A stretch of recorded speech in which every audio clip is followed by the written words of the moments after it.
Hey Pearson members, welcome to the month of November tarot card draw. Our card that we drew this month for Pearson members is the Seven of Cups. This is a warning card.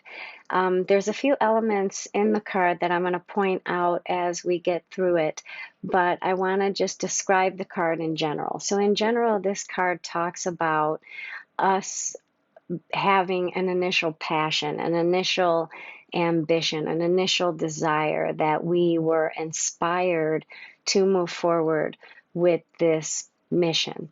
And that's where we began authentically, with good intentions. And it's so strong in us that it does cause us to move forward.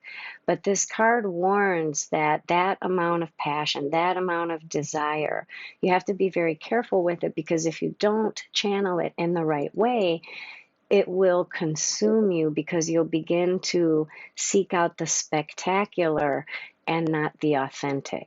So be aware of your desires and don't get so wrapped up in them that they end up controlling you more than you control them, because then you end up losing sight of your actual mission and you end up not continuing in your mission for the right reasons. So kind of think of the Seven of Cups card like, okay, so let's say you have a sweet tooth and you want a piece of cake, a piece of chocolate cake, and you want it so, so bad. And it's like over there on the table and you want it so bad, your mouth starts watering and you can taste the chocolate cake. That's the Seven of Cups card. It's when you want something so bad that you can almost taste it literally. And so that's what the Seven of Cups talks to us about. It's that deep-rooted desire that initially starts out as inspiration and then kind of gets corrupted along the way. The clouds in this card, they call my attention a lot. Normally when I see cards in other tarot card suits, I feel like it's about guidance, it's about connecting with my angels and my family and friends in heaven. I feel like the clouds in other tarot suits represent the divine, represent divine communication. But in this card and in this suit, I almost feel like it's not true. Because, for example, this card is talking about two different things. What's reality and what is your illusion? And how did you arrive at the illusion? And are you lying to yourself? Because you started this way, but now you've convinced yourself of something different and you've lost sight of your initial intention of doing this mission or moving forward in what your plan was. So this card really says, hey, pull back a little bit. Why did you start doing this to begin with? And what was your actual feeling? What did you actually want to do with this? Because something along the way took you away from the initial mission and made you like, wow. And then you started to chase some kind of wealth or some kind of security with something that began as a gift, as a mission. You kind of changed it into how you make your living or the importance of the ROI, the return on the investment. So when something is born within us as a mission, we're not really worried about the compensation that we get back, because the sheer joy of doing it almost feels like payment in full, right? So when we start to receive earthly compensation for something that began as a desire in our hearts, we tend to lose sight of the desire in the heart, and we move forward for the desire of the material ROI, the material part of it, the physical part of it.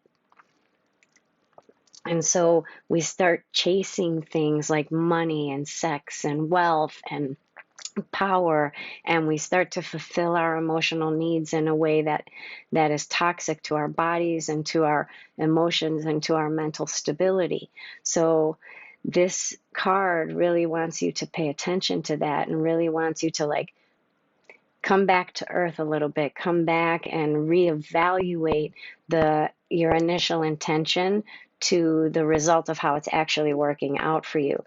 The thing that is the biggest in this card for me is the center figure with the woman that has the red aura around her. This means that there's some part of this experience where you feel you've been guided, or you have some kind of spiritual enlightenment or intuition about this. And the reason I would say that that's only a projection of your own mind is because the figure in this card is surrounded by that root energy aura, root chakra light, which means that where her power is drawn from, where she wants to express her power, is on earth. It's confined within her physical experience, which means that the enlightenment that she thinks she has in this card, she actually doesn't. It's kind of like a figment of her own imagination, and it's kind of like she lied to herself or deceived herself. So the way that I try to explain this too, and just try to see reality, because believe it or not, reality is not that difficult to pay attention to. If it is here tomorrow, it was reality. If it's not here tomorrow, it wasn't reality. And so just kind of hold that in truth and try to go back to your original intentions. The Seven of Cups is probably one of the best cards that challenges your character. And you have a lot of power here, you have a lot of ability here, but this tests your character, it tests your moral compass. You get to decide here what you want to do with that mission or that intention or that power that you are trying to gather.